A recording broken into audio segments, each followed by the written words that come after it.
ആകാശവാണി. നമസ്കാരം. പ്രാദേശിക വാർത്തകൾ വായിക്കുന്നത് ശ്രീലത.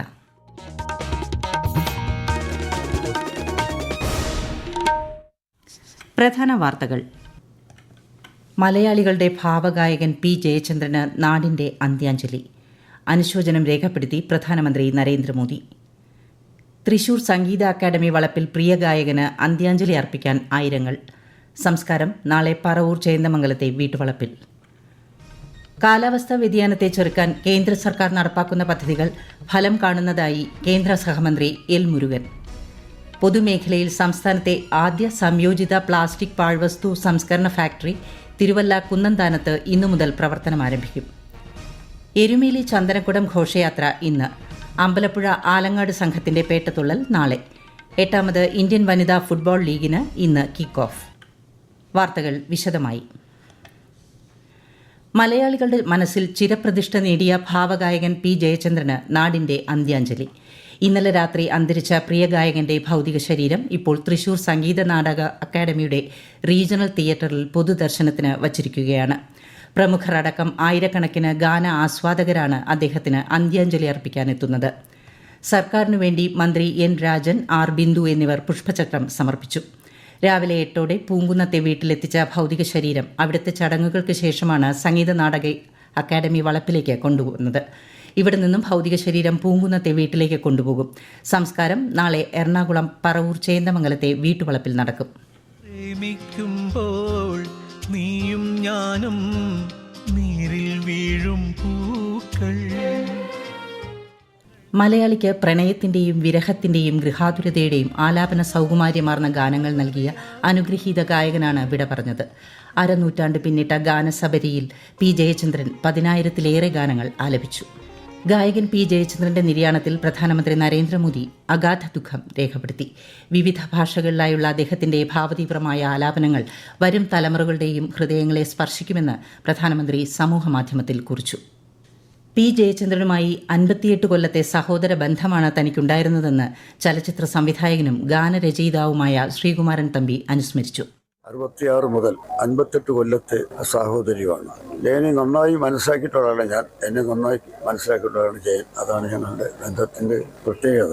ഒരു വലിയ ചരിത്രം അവസാനിക്കുകയാണ്. ജയചന്ദ്രന്റെ പാട്ട് വ്യത്യസ്തമായിരുന്നു. ഒരു പാട്ട് എഴുതി കഴിഞ്ഞാൽ അത് കമ്പോസ് ചെയ്യുമ്പോൾ തന്നെ ഞാൻ പറയും, സ്വാമി ഈ പാട്ട് ജയമാറണം. ജയചന്ദ്രൻ അങ്ങനെ വലിയ ക്ലാസിക്കൽ പഠിച്ചിട്ടൊന്നുമില്ല, പക്ഷേ സെമി ക്ലാസിക്കൽ പാട്ടുകൾ അതിമനോഹരമായി പാടുമായിരുന്നു. പി ജയചന്ദ്രന്റെ വിയോഗത്തിലുള്ള വേദന പ്രമുഖ ഗായിക KS ചിത്രയും പങ്കുവച്ചു. ജയേട്ടനായിട്ടുള്ളൊരു അടുപ്പം പറയുകയാണെങ്കിൽ ആദ്യമായിട്ട് ഞാനൊരു സെലിബ്രിറ്റിയുടെ കൂടെ ഒരു സ്റ്റേജ് ഷെയർ ചെയ്യുന്നത് ജയേട്ടൻ്റെ കൂടെയാണ്. ശേഷമാണ് ഞാൻ ദാസേട്ടനോടൊപ്പം പാടി തുടങ്ങിയത്. പെങ്ങൾ മരിച്ചുപോയ സമയത്ത് എന്നെ ഒരു ദിവസം ഫോണിൽ വിളിച്ചിട്ട് പറഞ്ഞു, ഞാൻ ആ സ്ഥാനത്താണ് ഞാൻ നിന്നെ കാണുന്നതെന്ന് എൻ്റെ അടുത്ത് ഒരു പ്രാവശ്യം പറഞ്ഞിരുന്നു. ഇതൊക്കെയാണ് ഓർമ്മകൾ. പക്ഷെ എനിക്ക് കാണാൻ പറ്റിയില്ലല്ലോ എന്നുള്ളൊരു വലിയൊരു ദുഃഖമുണ്ട്. മനുഷ്യജീവിതത്തിന്റെ സമസ്ത ഭാവങ്ങളോടും ചേർന്ന് നിൽക്കുന്ന പാട്ടുകൾ സമ്മാനിച്ചാണ് പി ജയചന്ദ്രൻ വിടവാങ്ങുന്നതെന്ന് സംഗീത നിരൂപകനും മാധ്യമപ്രവർത്തകനുമായ രവി മേനോൻ അനുസ്മരിച്ചു. ഒരു അഭാവം നമുക്ക് പെട്ടെന്ന് ഉൾക്കൊള്ളാൻ പറ്റില്ല. ഇല്ല, അല്ലെങ്കിൽ ജയേട്ടൻ്റെ പാട്ടുകൾ പുതുതായിട്ട് കേൾക്കില്ല എന്നൊക്കെ പറയുന്നത് വിശ്വസിക്കാൻ പ്രയാസമുള്ള കാര്യം. സമസ്ത ഭാവങ്ങളോടും ചേർന്ന് നിൽക്കുന്ന പാട്ടുകൾ നമുക്ക് സമ്മാനിച്ചിട്ടുണ്ട് അദ്ദേഹം. ഇപ്പോൾ പ്രണയമാണെങ്കിൽ നിൻമണിയറയിലെ ഒരു പ്രണയ യുഗ്മഗാനമാണെങ്കിൽ യമുനെ യദുകുല രതികവേനയുടെ എന്ന പാട്ട്, അർദ്ധശാസ്ത്രീയ ഗാനമാണെങ്കിൽ രാഗം ശ്രീരാഗം, താരാട്ടാണെങ്കിൽ പത്മതീർത്ഥക്കരയിൽ ഭാര്യയെ പാടിയുറക്കുന്ന ഭർത്താവിന് വേണ്ടി രാജീവ നയന എന്നുള്ള പാട്ട്, ഒരു കോമഡി താരാട്ടാണെങ്കിൽ കൺമണിയെ ഉറങ്ങുക എന്നുള്ള പാട്ട്, അമ്മയെക്കുറിച്ചുള്ള പാട്ടാണെങ്കിൽ അമ്മയല്ലാതൊരു ദൈവമുണ്ടോ എന്നൊരു പാട്ട്. അങ്ങനെ മനുഷ്യ ജീവിതത്തിന്റെ സമസ്ത ഭാവങ്ങളോടും ചേർന്ന് നിൽക്കുന്ന പാട്ടുകൾ നിങ്ങൾക്ക് സമ്മാനിച്ചിട്ടുള്ള ഗായകനാണ് ജയേട്ടൻ. സ്വയം ഒരിക്കലും ഒരു വലിയ ഗായകനാണ്, കാലത്തെ അതിജീവിച്ച ഗായകനാണെന്നൊന്നും അദ്ദേഹം ഒരിക്കലും അവകാശപ്പെട്ട് കേട്ടില്ല. പക്ഷെ സാധാരണക്കാരനായ മലയാളിയെ സംബന്ധിച്ചിടത്തോളം അവരുടെ ജീവിതത്തിലെ ഓരോ ഘട്ടങ്ങളും ചേർന്ന് നിൽക്കുന്ന പാട്ടുകൾ ജയേട്ടൻ സമ്മാനിച്ചിട്ടുണ്ട്. അതുകൊണ്ട് ഭൗതികമായിട്ട് മാത്രമേ ജയേട്ടൻ നമ്മളോട് വിടവാങ്ങുന്നുള്ളൂ. ജയേട്ടന്റെ ശബ്ദം അന്തരീക്ഷത്തിൽ എപ്പോഴും ഉണ്ടാവും. ഭാവഗായകൻ പി ജയചന്ദ്രന് ആദരാഞ്ജലി അർപ്പിച്ച് കൊല്ലൂർ ശ്രീ മൂകാംബിക ക്ഷേത്രാങ്കണത്തിൽ സംഗീതജ്ഞരുടെ പ്രാർത്ഥനാഞ്ജലി.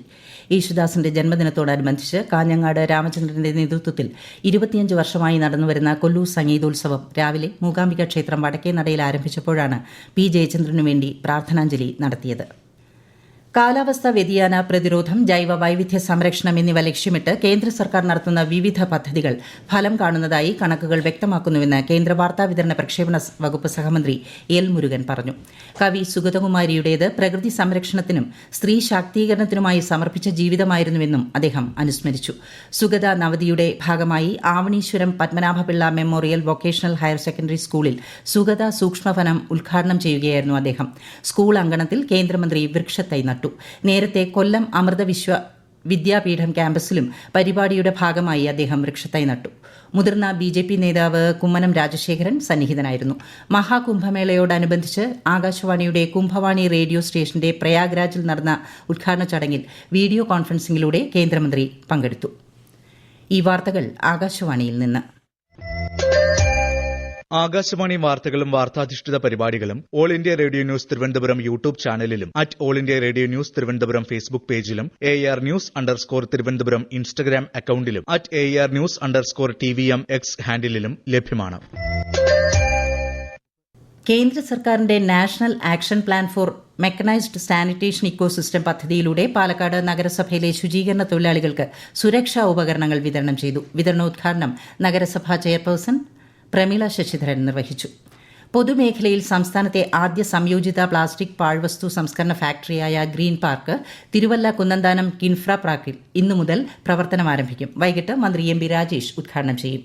വിശദാംശങ്ങളുമായി ആകാശവാണി പത്തനംതിട്ട ജില്ലാ പ്രതിനിധി ശ്രീജി ശ്രീധർ. പത്തനംതിട്ട ജില്ലാ പഞ്ചായത്തും തദ്ദേശ സ്ഥാപനങ്ങളും ക്ലീൻ കേരള കമ്പനിയും സംയുക്തമായി ആരംഭിച്ച പദ്ധതിയിൽ 8 കോടി രൂപ ചെലവഴിച്ചാണ് നിർമ്മാണ പ്രവർത്തനങ്ങൾ നടത്തിയിട്ടുള്ളത്.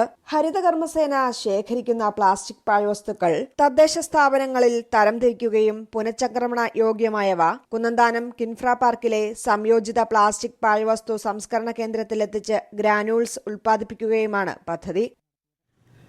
മതമൈത്രിയുടെ പ്രതീകങ്ങളായി അറിയപ്പെടുന്ന എരുമേലി ചന്ദനക്കുട ഘോഷയാത്ര ഇന്നും അമ്പലപ്പുഴ ആലങ്ങാട് പേട്ടതുള്ളൽ നാളെയും നടക്കും. ഇന്ന് വൈകിട്ട് 4-ന് നൈനാർ മസ്ജിദ് ഓഡിറ്റോറിയത്തിൽ അമ്പലപ്പുഴ ആലങ്ങാട് സംഘങ്ങളുമായി സൌഹൃദ സംഗമം നടക്കും. നൈനാർ പള്ളിയിൽ നിന്ന് ആരംഭിക്കുന്ന ചന്ദനക്കുട ഘോഷയാത്രയ്ക്ക് എരുമേലി ധർമ്മശാസ്താ ക്ഷേത്രത്തിലും പേട്ട ശാസ്താ ക്ഷേത്രത്തിലും സ്വീകരണം നടക്കും. നാളെ ഉച്ചയോടെ അമ്പലപ്പുഴ സംഘത്തിന്റെ പേട്ടതുള്ളൽ തുടങ്ങും. സംഘത്തിന് നൈനാർ മസ്ജിദിൽ മഹൽ മുസ്ലിം ജമാഅത്തിന്റെ നേതൃത്വത്തിൽ സ്വീകരണം നൽകും. കണ്ണൂർ മുനിസിപ്പൽ കോർപ്പറേഷൻ സംഘടിപ്പിക്കുന്ന 2 ദിവസത്തെ ഗ്ലോബൽ ജോബ് ഫെയർ നാളെ ആരംഭിക്കും. 9,000-ലേറെ ഉദ്യോഗാർത്ഥികൾ രജിസ്റ്റർ ചെയ്തിട്ടുണ്ട്. വിശദാംശങ്ങളുമായി ആകാശവാണി കണ്ണൂർ ജില്ലാ പ്രതിനിധി KO ശശിധരൻ. മുണ്ടയാട് ഇൻഡോർ സ്റ്റേഡിയത്തിൽ നടക്കുന്ന ജോബ് ഫെയറിൽ 2000-ഓളം തൊഴിലവസരങ്ങൾ ഉണ്ടാകും. തൊഴിലധിഷ്ഠിത exhibition, education and career festival, ആഗോള തൊഴിൽ വിപണി പരിചയപ്പെടുത്തുന്ന സ്റ്റാളുകൾ, പ്രസന്റേഷനുകൾ, കോർപ്പറേറ്റ് മേഖലയിലെ പ്രമുഖരുമായി മുഖാമുഖം, വിദേശങ്ങളിൽ തൊഴിലിനൊപ്പം ഉപരിപഠനവും ആഗ്രഹിക്കുന്നവർക്കുള്ള മാർഗനിർദ്ദേശങ്ങൾ ഉൾപ്പെടെ വിവിധ സെഷനുകളും മേളയുടെ ഭാഗമായി ഒരുക്കിയിട്ടുണ്ട്. 8ാമത് ഇന്ത്യൻ വനിതാ ഫുട്ബോൾ ലീഗിന് ഇന്ന് കിക്ക് ഓഫ്. ആദ്യ മത്സരത്തിൽ ഉച്ചകഴിഞ്ഞ് 2:30-ന് കൊൽക്കത്തയിൽ ഈസ്റ്റ് ബംഗാൾ FC കർണാടകയെ നേരിടും. രണ്ടാം മത്സരത്തിൽ വൈകിട്ട് 3:30-ക്ക് കോഴിക്കോട് കോർപ്പറേഷൻ സ്റ്റേഡിയത്തിൽ ഗോകുലം കേരള FC നിലവിൽ ചാമ്പ്യന്മാരായ ഒഡീഷ FCയുമായി മത്സരിക്കും. 8 വേദികളിലായി 3 മാസത്തിലധികം നീണ്ടുനിൽക്കുന്ന ടൂർണമെന്റിൽ 56 മത്സരങ്ങളുണ്ടാകും. ഇന്ത്യ അയർലൻഡ് വനിതാ ഏകദിന ക്രിക്കറ്റ് പരമ്പരയിലെ ആദ്യ മത്സരത്തിന് ഗുജറാത്തിലെ സൌരാഷ്ട്ര ക്രിക്കറ്റ് സ്റ്റേഡിയത്തിൽ തുടക്കമായി. ടോസ് നേടി ബാറ്റിംഗ് തെരഞ്ഞെടുത്ത അയർലൻഡിന് തുടക്കത്തിൽ തന്നെ വിക്കറ്റുകൾ നഷ്ടമായി. ഒടുവിൽ റിപ്പോർട്ട് കിട്ടുമ്പോൾ 4 വിക്കറ്റ് നഷ്ടത്തിൽ 98 റൺ എന്ന നിലയിലാണ്. സംസ്ഥാനത്തെ ഗ്രാമപഞ്ചായത്ത്, മുനിസിപ്പാലിറ്റി കോർപ്പറേഷനുകളിലെ കരട് വാർഡ് വിഭജന നിർദ്ദേശങ്ങൾ സംബന്ധിച്ച പരാതികളിൽ ജില്ലാതല ഹിയറിംഗ് ഈ മാസം 16 മുതൽ അടുത്ത മാസം 22 വരെ നടത്തും. ഡിലിമിറ്റേഷൻ കമ്മീഷൻ ചെയർമാൻ കൂടിയായ സംസ്ഥാന തെരഞ്ഞെടുപ്പ് കമ്മീഷണർ A ഷാജഹാനാണ് ഇക്കാര്യം അറിയിച്ചത്. ഹിയറിംഗ് 16-ന് പത്തനംതിട്ടയിൽ ആരംഭിക്കും. വയനാട് DCC ട്രഷററുടെയും മകന്റെയും മരണത്തിൽ കോൺഗ്രസ് നേതാക്കളുടെ അറസ്റ്റ് ഈ മാസം 15 വരെ തടഞ്ഞ് കോടതി. വയനാട് പ്രിൻസിപ്പൽ സെഷൻസ് കോടതിയുടേതാണ് ഉത്തരവ്. പ്രധാന വാർത്തകൾ വീണ്ടും. മലയാളികളുടെ ഭാവഗായകൻ P ജയചന്ദ്രന് നാടിന്റെ അന്ത്യാഞ്ജലി. അനുശോചനം രേഖപ്പെടുത്തി പ്രധാനമന്ത്രി നരേന്ദ്രമോദി. തൃശൂർ സംഗീത അക്കാദമി വളപ്പിൽ പ്രിയ ഗായകന് അന്ത്യാഞ്ജലി അർപ്പിക്കാൻ ആയിരങ്ങൾ. സംസ്കാരം നാളെ പറവൂർ ചേന്ദമംഗലത്തെ വീട്ടുവളപ്പിൽ. കാലാവസ്ഥാ വ്യതിയാനത്തെ ചെറുക്കാൻ കേന്ദ്ര സർക്കാർ നടപ്പാക്കുന്ന പദ്ധതികൾ ഫലം കാണുന്നതായി കേന്ദ്ര സഹമന്ത്രി എൽ മുരുകൻ. പൊതുമേഖലയിൽ സംസ്ഥാനത്തെ ആദ്യ സംയോജിത പ്ലാസ്റ്റിക് പാഴ്വസ്തു സംസ്കരണ ഫാക്ടറി തിരുവല്ല കുന്നന്താനത്ത് ഇന്നു മുതൽ പ്രവർത്തനം ആരംഭിക്കും. എരുമേലി ചന്ദനക്കുടം ഘോഷയാത്ര ഇന്ന്. അമ്പലപ്പുഴ ആലങ്ങാട് സംഘത്തിന്റെ പേട്ടതുള്ളൽ നാളെ. 8ാമത് ഇന്ത്യൻ വനിതാ ഫുട്ബോൾ ലീഗിന് ഇന്ന് കിക്ക് ഓഫ്. പ്രാദേശിക വാർത്തകൾ കഴിഞ്ഞു. അടുത്ത വാർത്താ പ്രക്ഷേപണം 12:50-ന്. അറിവ് നേടാം ആകാശവാണി വാർത്തകൾക്കൊപ്പം. ജനുവരി 15 മുതൽ എല്ലാ ദിവസവും ഒരു ചോദ്യവുമായി ഞങ്ങളെത്തുന്നു നിങ്ങളിലേക്ക്. All India radio news Thiruvananthapuram എന്ന യൂട്യൂബ് ചാനലിൽ എല്ലാ ദിവസവും വൈകുന്നേരം 5-ന് ചോദ്യം പോസ്റ്റ് ചെയ്യും. അറിവിന്റെ ഈ യാത്രയിൽ പങ്കാളികളാകാൻ എല്ലാ ശ്രോതാക്കളെയും ക്ഷണിക്കുന്നു.